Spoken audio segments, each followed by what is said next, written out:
Assalamu alaikum wa rahmatullahi wa barakatuh. Mpenzi mtazamaji kupitia hapa Khairo TV.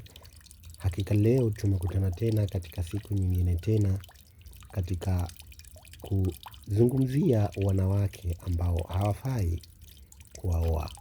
Mpenzi mtazamaji, kabla ya yote ni kuombe usisahau kumswalia Mtume Muhammad sallallahu alaihi wasallam, pia kufanya istighfari kumwomba Allah subhanahu atujalie mwisho mwema.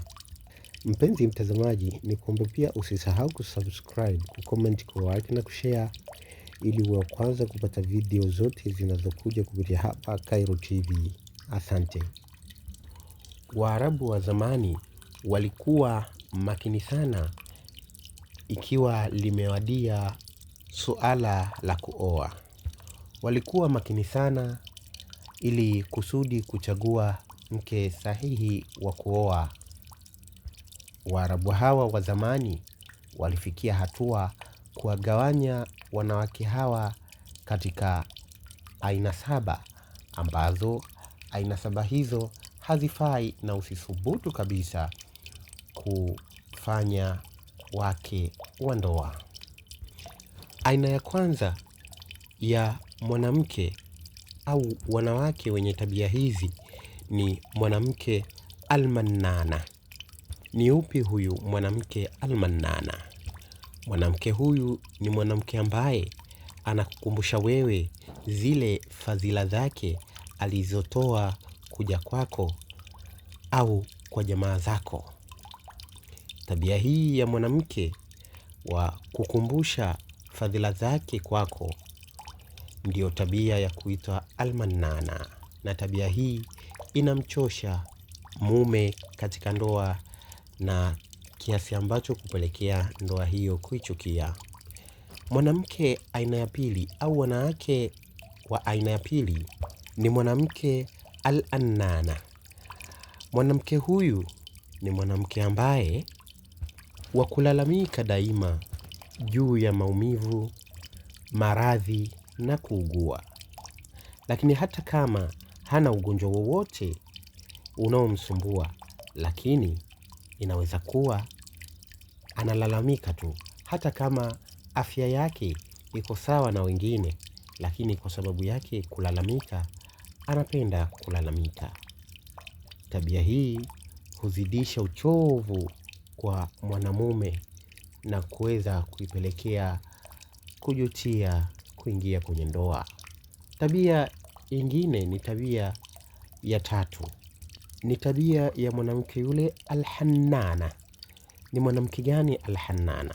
Huyu ni mwanamke ambaye anaizidisha mapenzi na hamu ya kwenda kwao kiasi cha kusahau kwamba makazi yake ya msingi na mume na watoto wake ni kwa mume wake. Yaani mwanamke huyu haipiti muda fulani isipokuwa anakwenda nyumbani kwao. Tabia hii yamchosha mwanaume na kumharibu kabisa kisaikolojia na kuona ndoa si lolote si chochote. Tabia nyingine ambayo ni tabia ya nne ni mwanamke alhaddaka. Huyu mwanamke alhaddaka ni mwanamke mwenye kuangalia mali za wengine au uwezo wa watu wengine. Ni mwanamke ambaye anamchosha mumewe kifedha kwa kuangalia kila kitu anachokiona na kutaka mumewe awe nacho kama kile. Tabia hii pia inamchosha mwanaume na kuwa anaichukia ndoa kwa kiasi kikubwa. Tabia ngine ni tabia ya tano. Tabia hii ya tano ni mwanamke albaraka. Mwanamke huyu albaraka ni mwanamke ambaye anapenda kujionyesha. Ni mwanamke anayependa sana mapambo na muonekano kupita kiasi. Si kwa lengo la kumpendezesha mumewe, la hasha, bali ni kujivunia uzuri wake wa kupendeza au kuwaonyesha tu watu wengine jinsi alivyo.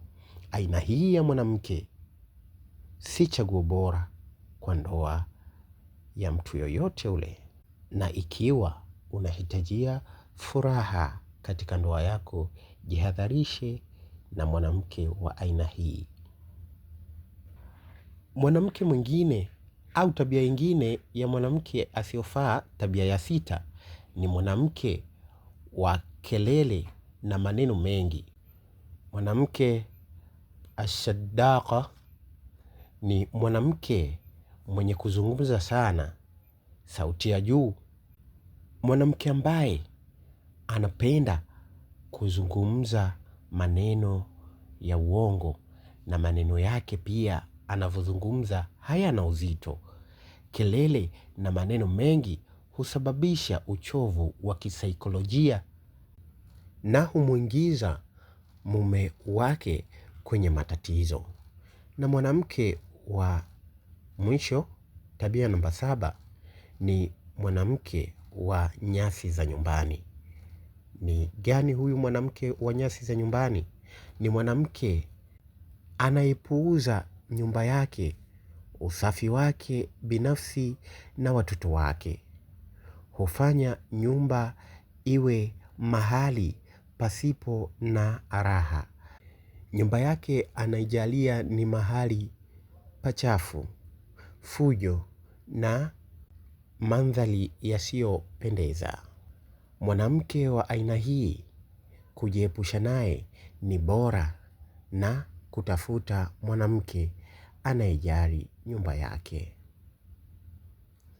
Mpenzi mtazamaji, hawa ndio wanawake 7 ambao haifai kuwaoa. Mwisho wa video hii, nawaombea wanawake wote wapate waume sahihi wa kuolewa nao. Pia wanaume wapate wanawake sahihi wa kuwaoa.